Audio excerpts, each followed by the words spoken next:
Hi friends, welcome to our channel. ఈరోజు మనం APSC TSPSC ఈ ప్రిలిమ్స్కి ఇంపార్టెంట్ టాపిక్ అయిన ఇండియన్ సొసైటీలోని టాపిక్ చూద్దాం. ఆల్రెడీ దీని మీద ఇండియన్ సొసైటీ మీద స్పెషల్ ఫోకస్ పెట్టి చాలా వీడియోస్ చేసాం. రీసెంట్గా మూడు వీడియోస్ అయితే పార్ట్ కింద రిలీజ్ చేసాం. పార్ట్ 4 అండి ఇది. దయచేసి ఈ వీడియోని స్కిప్ చేయకుండా చివరి వరకు చూసినట్లయితే మీకు టాప్ 50 బిట్స్ అయితే మాత్రం అందుతాయి. వృత్తి సిద్ధాంతంను ప్రతిపాదించింది నెస్ఫీల్డ్. జాతి సిద్ధాంతాన్ని ప్రతిపాదించింది రిస్లే. బ్రాహ్మణిక సిద్ధాంతం జిఎస్ గరియే. మాన సిద్ధాంతం హట్టన్. ఈ సిద్ధాంతాలు, ఈ యొక్క నిర్వచనాలు, ఈ శాస్త్రవేత్తల పేర్లు చాలా కన్ఫ్యూజ్గా ఉంటాయి. అవి మనం కన్ఫ్యూజ్ అవ్వకుండా ఉండాలంటే ఎక్కువసార్లు దాని మీద మనం ఫోకస్ చేయాల్సి ఉంటుంది. క్యాస్ట్ ఇన్ ఇండియా గ్రంథకర్త హట్టన్. భౌగోళిక సిద్ధాంతం ప్రతిపాదించింది గిల్బర్ట్. బహుళకారక సిద్ధాంతం డిఎన్ మజుందార్, రామ్ అహూజా. ఆదిత్య కులం అనే భావన ప్రతిపాదించింది ఎంఎన్ శ్రీనివాస్. 1959 సంవత్సరంలో అమెరికన్ ఆంథ్రోపాలజిస్ట్ అనే పత్రికలో డామినేట్ క్యాస్ట్ ఇన్ రాంపుర అనే రాష్ట్రంలో లింగ వ్యవసాయ కుటుంబంపై రాంపుర గ్రామంలో పరిశోధన చేసింది ఎంఎన్ శ్రీనివాస్. దీన్ని బేస్ చేసుకొని ఆయన ఆదిత్య కులము అనేటువంటి భావనని ప్రతిపాదించడం అయితే జరిగింది. బహుళ కారక సిద్ధాంతం డిఎన్ మజుందార్, రామ్ అహూజా. భౌగోళిక సిద్ధాంతం గిల్బర్ట్. క్యాస్ట్ ఇన్ ఇండియా గ్రంథకర్త హట్టన్. చూసుకోవాలి, మనకి గ్రంథకర్తలు వాళ్ళ యొక్క గ్రంథాలు చాలా చాలా ఇంపార్టెంట్. క్యాస్ట్ ఇన్ ఇండియా గ్రంథకర్త హట్టన్. భౌగోళిక సిద్ధాంతం గిల్బర్ట్.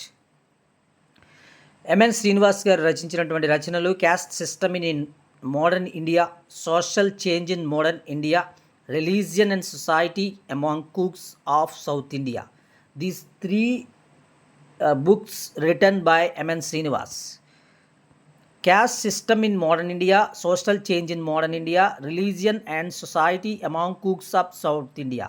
జజ్మానీ వ్యవస్థ అనే భావన ప్రతిపాదించింది విలియం వైజర్. జజ్మానీ అనే వ్యవస్థని ప్రతిపాదించింది విలియం వైజర్. వైజర్ గారు కూడా రచనలో చేశారు. అది హిందూ జజ్మానీ సిస్టమ్ బిహైండ్ మడ్వాల్స్ హిందూ జజ్మానీ సిస్టమ్. జజ్మానీ సిస్టమ్ అనగా మనకు గుర్తు రావాలి విలియం వైజర్. జజ్మానీ వ్యవస్థ భావన ప్రతిపాదించింది విలియం వైజర్. జజ్మాన్ అనేటువంటి పదము యజమాన్ అనే సంస్కృత పదం నుండి వచ్చింది. జజ్మాన్ అనే పదము యజమాన్ అనే సంస్కృత పదం నుండి వచ్చింది. సంస్కృతీకరణ భావనను ప్రవేశపెట్టింది ఎంఎన్ శ్రీనివాస్. ఆదిత్య కులం అనేటువంటి భావన కూడా ప్రవేశపెట్టింది ఎంఎన్ శ్రీనివాస్. మనం చూస్తూ ఉన్నాం. సార్వత్రీకరణవాదమును ప్రతిపాదించింది రెడ్ఫీల్డ్. వృత్తి సిద్ధాంతాన్ని ప్రతిపాదించింది నెస్ఫీల్డ్. సార్వత్రీకరణ సిద్ధాంతాన్ని లేదా వాదాన్ని ప్రతిపాదించింది రెడ్ఫీల్డ్. మాన సిద్ధాంతం హట్టన్. అదేవిధంగా మొహతుర్బా మగ్గము పన్ను రచయిత అంటే ఒక గ్రంథం పేరు, అది రచించింది Mateti Papayya. Most important bits చూస్తున్నారు. ఖచ్చితంగా ఎక్స్పెక్టెడ్ బిట్స్ అని మనం డ్యామ్ షూర్ చెప్పాల్సిన అవసరం లేదు. ఈ కాన్సెప్ట్ రూపంలో కూడా రావచ్చు. కాన్సెప్ట్ మీకు అర్థమైతే మీరు ఈజీగా చేయగలుగుతారు. మున్నూరు కాపు కులాభ్యుదయము గ్రంథ రచయిత బొజ్జం నరసింహులు. వైశ్య యువజన సంఘమును స్థాపించింది K C Gupta. No caste no religion certificate పొందిన మొదటి వ్యక్తి స్నేహ పార్ది బరాజా. ఈమె తమిళనాడు రాష్ట్రానికి చెందిన వెల్లూరుకు సంబంధించినవారు. ఈమె లాయర్ అనుకుంటాను. ఈమె చాలా ప్రయత్నం చేయగా లాస్ట్కి no caste and no religion అనేటువంటి సర్టిఫికేట్ని తీసుకోవడం జరిగింది. చాలా గొప్ప సంగతి. మరి క్యాస్ట్ అనేది లేకపోవడం, మరి రిలీజియన్ అనేది నేను ఏ క్యాస్ట్కి సంబంధించిన కాదు, ఏ రిలీజియన్కి సంబంధించిన కాదు అని చెప్పేసి డిక్లేర్ చేసుకుని ఆ సర్టిఫికేట్ని పొందడం అనేది చాలా ఇంపార్టెంట్. మోస్ట్ ఎక్స్పెక్టెడ్ బిట్, ఖచ్చితంగా బిట్ వచ్చే అవకాశం అయితే ఉంటుంది. వైశ్య యువజన సంఘం స్థాపించింది కేసి గుప్తా. యానిహిలేషన్ ఆఫ్ క్యాస్ట్ అని గ్రంథ రచయిత గ్రంథ రచయిత doctor B R Ambedkar. Caste in India గ్రంథకర్త హట్టన్. మనకి ఎంఎన్ శ్రీనివాస్ గారు, హట్టన్ గారు ఇలా ఎక్కువ వస్తూ ఉంటారు, చూసుకోవాలి. జాతి సిద్ధాంతం ప్రతిపాదించింది రిస్లే. వృత్తి సిద్ధాంతం నెస్ఫీల్డ్. మాన సిద్ధాంతం హట్టన్. క్యాస్ట్ ఇన్ ఇండియా గ్రంథకర్త హట్టన్. భౌగోళిక సిద్ధాంతం Gilbert. Caste class and occupation గ్రంథ రచయిత రామ్ అహూజా. భౌగోళిక సిద్ధాంతం గిల్బర్ట్. క్యాస్ట్ ఇన్ ఇండియా గ్రంథకర్త హట్టన్. బ్రాహ్మణిక సిద్ధాంతం జిఎస్ గరియే. జాతి సిద్ధాంతం రిస్లే అండ్ వృత్తి సిద్ధాంతం నెస్ఫీల్డ్. ఎంఎన్ శ్రీనివాస్ గారు caste system in modern India. 2011 జనాభా లెక్కల ప్రకారం భారతదేశంలో తెగల శాతం 8.2% ఉంది. అదేవిధంగా చూస్తే దీనిలో గిరిజన తెగల సంఖ్య చూస్తే 705 గిరిజన తెగలు ఉన్నాయి. మరి దీని మీద పరిశోధన చేసింది, ఈ తెగలపై పరిశోధన చేసింది, విస్తృతంగా పరిశోధన చేసింది వెన్నెలకంటి రాఘవయ్య. మన దేశంలో ఈ గిరిజన తెగలపై విస్తృతమైన పరిశోధన చేసిన వ్యక్తి వెన్నెలకంటి రాఘవయ్య. 2011 జనాభా లెక్కల ప్రకారం భారతదేశంలో గిరిజన తెగల సంఖ్య 705. ఆ భారతదేశంలో తెగల శాతము 2011 జనాభా లెక్కల ప్రకారం 8.2%గా మనం చెప్పచ్చు. ఆధిక్య కులం అనే భావన తీసుకొచ్చింది ఎంఎన్ శ్రీనివాస్. భౌగోళిక సిద్ధాంతం గిల్బర్ట్, క్యాస్ట్ ఇన్ ఇండియా గ్రంథకర్త హట్టన్, మాన సిద్ధాంతం కూడా హట్టన్, బ్రాహ్మణిక సిద్ధాంతం జిఎస్ గరియే, ది యాన్షియన్ సొసైటీ గ్రంథకర్త హెన్రీ మార్గాన్. 1877లో యాన్షియన్ సొసైటీ అనే గ్రంథాన్ని రచించడం జరిగింది హెన్రీ మార్గాన్.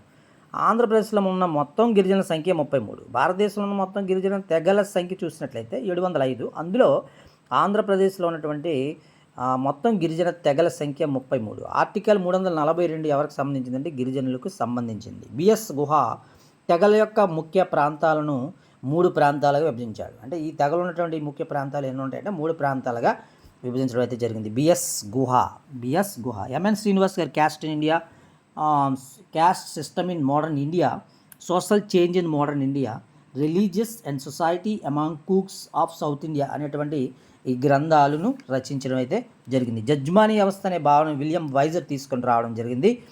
జజ్మాన్ అనే పదం యజమాన్ అనేటువంటి సంస్కృత పదం నుంచి రావడం జరిగింది. దేశంలో ఉన్నటువంటి మొత్తం గిరిజన తెగల్లో 82% మధ్య లేదా కేంద్ర మండలంలో నివసిస్తున్నారు. అదేవిధంగా భారతదేశంలో చూసినట్లయితే అతిపెద్ద గిరిజన తెగ బిల్లులు. బీకే రాయ్ బర్మన్ ప్రకారం తెగలు లేదా మండలాలు అనేవి మండలాలు ఎన్ని ఉన్నాయంటే 5 మండలాలుగా ఉన్నాయి తెగలు. ఇక్కడ ఎందాక 3 మండలాలు కూడా చెప్పడం జరిగింది. అదేవిధంగా ఇక్కడ 5 మండలాలండి. అక్కడ రామోజా. గిరిజన సాంప్రదాయంలో వరుడు వధువు తరపు వారికి ఇచ్చే ధనమును ఓలి అంటారు. Most important. బైగా మరియు గోండులు వివాహ భాగస్వామ్యాన్ని సంపాదించుకునే పద్ధతి సేవా వివాహము. రాజస్థాన్లో గల బిల్లు తెగల వివాహమును ప్రయోగ వివాహం లేదా స్వయంవర వివాహము అని పిలుస్తారు. మహతుర్బా మగ్గము పన్ను రచయిత అనేటువంటి గ్రంథ రచయిత మాటేటి పాపయ్య. సార్వత్రీకరణవాదం రెడ్ఫీల్డ్. సంస్కృతీకరణ భావన ఎంఎన్ శ్రీనివాస్. మణిపూర్ రాష్ట్రంలో కుకీ తెగ అనేటువంటిది పరీక్షావధి వివాహానికి రకానికి చెందినది. ఆంధ్రప్రదేశ్లో సవర తెగ అవలంబించే వివాహం ఏంటంటే అపహరణ వివాహము, ఎత్తుకెళ్ళిపోయి చేయడం అపహరణ వివాహం. చెంచులు పుట్టిక అనేది నల్లమల్ల అడవుల్లో జరిగింది. తర్వాత తోడాలు వీరు నీలగిరి కొండలు, తమిళనాడు రాష్ట్రంలో నీలగిరి కొండల్లో తోడాలు ఎక్కువగా ఉంటారు. సార్వత్రికవర్ణవాదము ప్రతిపాదించింది రెడ్ఫీల్డ్. సంస్కృతీకరణ భావన ఎంఎన్ శ్రీనివాస్. మున్నూరు కాపు కులాభ్యుదయము గ్రంథ రచయిత బొజ్జం నరసింహులు. జజ్మాని వ్యవస్థ భావన తీసుకొచ్చింది విలియం వైజర్. వైశ్య యువజన సంఘం స్థాపించింది KC Gupta. No caste no religion certificate పొందిన మొదటి వ్యక్తి స్నేహ పార్ది బరాజా, వెల్లూరుకు, తమిళనాడు రాష్ట్రానికి చెందినవారు. నీలగిరి కొండల్లో ఉన్నటువంటి ఏమైనా తెగలు ఉన్నాయంటే ఇంకా బడగా, కొట, కురుంబ, ఇరులు అనేటువంటి వారు ఉన్నారు. అంటే తోడాలతో పాటుగా తోడాలలో గ్రామ పెద్దలు ఏమంటారంటే ఏనిగర్ అంటారు. ఏనిగర్. భారతదేశంలో లంబాడాల సంఖ్య 7 కోట్ల మంది లంబాడాలు ఉన్నారట. ఫ్రెండ్స్, వీడియో నచ్చితే లైక్ చేయండి, షేర్ చేయండి, సబ్స్క్రైబ్ చేయడం అయితే మర్చిపోవద్దు. మీ friends and family members share చేయండి. 2011 జనాభా లెక్కల ప్రకారం తెగల యొక్క శాతం చూస్తే భారతదేశంలో 8.2% ఉంది. అదేవిధంగా 2011 గిరిజన తెగల సంఖ్య చూస్తే అది మొత్తం రాష్ట్రం మొత్తం మీద, దేశం మొత్తం మీద 705. చెంచు తెగను పీటీజీ తెగగా ఎప్పుడు గుర్తించారు అంటే 1975 సంవత్సరంలో గుర్తించడం జరిగింది. చెంచు తెగను పీటీజీగా, ప్రిమిటివ్ ట్రైబల్ గ్రూప్ అని చెప్పొచ్చు.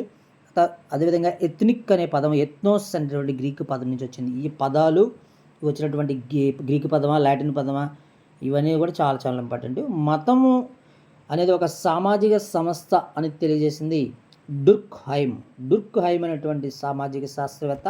మతం అనేది ఒక సామాజిక సంస్థ అనే విషయాన్ని తెలియజేయడం అయితే జరిగింది. యానిహిలేషన్ ఆఫ్ క్యాస్ట్ గ్రంథ రచయిత Ambedkar. Most important. Caste in India గ్రంథకర్త Hutton. Caste, class and occupation G S Ghurye. Ram Ahuja. Ram Ahuja. గుర్తుపెట్టుకోండి, క్యాస్ట్, క్లాస్ అండ్ ఆక్యుపేషన్ 3 వచ్చినట్లయితే రామహూజా. వర్ణ వ్యవస్థల గురించి ఋగ్వేదంలో చెప్పబడింది. మొత్తము మత్తు లాంటిది అని చెప్పింది కార్ల్ మార్క్స్. కార్ల్ మార్క్స్ ఏం చెప్పారు? మతం అనేది మత్తు లాంటిదండి. మతం అనేది ఒక సామాజిక సంస్థ అని చెప్పింది ఎవరు? డుర్క్హైమ్. తర్వాత మహమ్మద్ ప్రవక్త శిష్యుడు అని ఎవరిని అంటారంటే అబూబాకర్. మహమ్మద్ ప్రవక్త యొక్క శిష్యుడు అబూబాకర్. మతము మత్తు లాంటిది అని చెప్పింది కార్ల్ మార్క్స్. వర్ణ వ్యవస్థల గురించి ఋగ్వేదంలో చెప్పబడింది. అదేవిధంగా యాన్షియంట్ సొసైటీ గ్రంథకర్త హెన్రీ మార్గాన్ 1877. ఆంధ్రప్రదేశ్లో మొత్తం గిరిజన తెగల సంఖ్య 33. ఆర్టికల్ 342 గిరిజనుల గురించి తెలియజేస్తూ ఉంది. మన దేశంలో తెగలపై విస్తృతమైన పరిశోధన చేసిన వ్యక్తి వెన్నెలకంటి రాఘవయ్య. అదేవిధంగా అబూబాకర్ని అనుసరించే వారిని సున్నీలు అంటారు. అబూబాకర్ని అనుసరించని వారిని షియాలు అంటారు.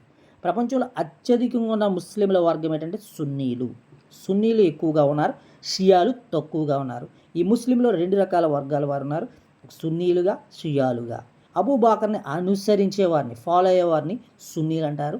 అబూబాకర్ని ఫాలో అవ్వని వారిని షియాలు అని పిలుస్తారు. భారతదేశంలోకెల్లా అతి పెద్ద గిరిజన తెగ ఏదంటే బిల్లులు.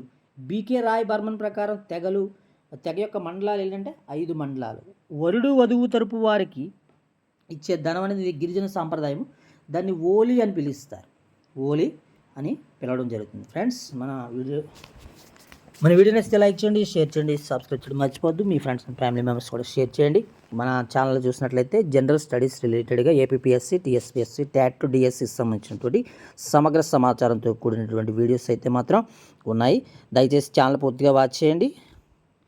అదేవిధంగా మన ఛానల్లో క్వశ్చన్ ఆఫ్ ద డే చూస్తే పార్సీల పవిత్ర గ్రంథం. మీకు సమాధానం తెలిస్తే కామెంట్ సెక్షన్లో కామెంట్ చేయండి. మీ యొక్క కామెంట్స్ కోసం మన ఛానల్ అయితే ఎదురు చూస్తుంది. చాలామంది మంచిగా రెస్పాన్స్ అవుతున్నారు.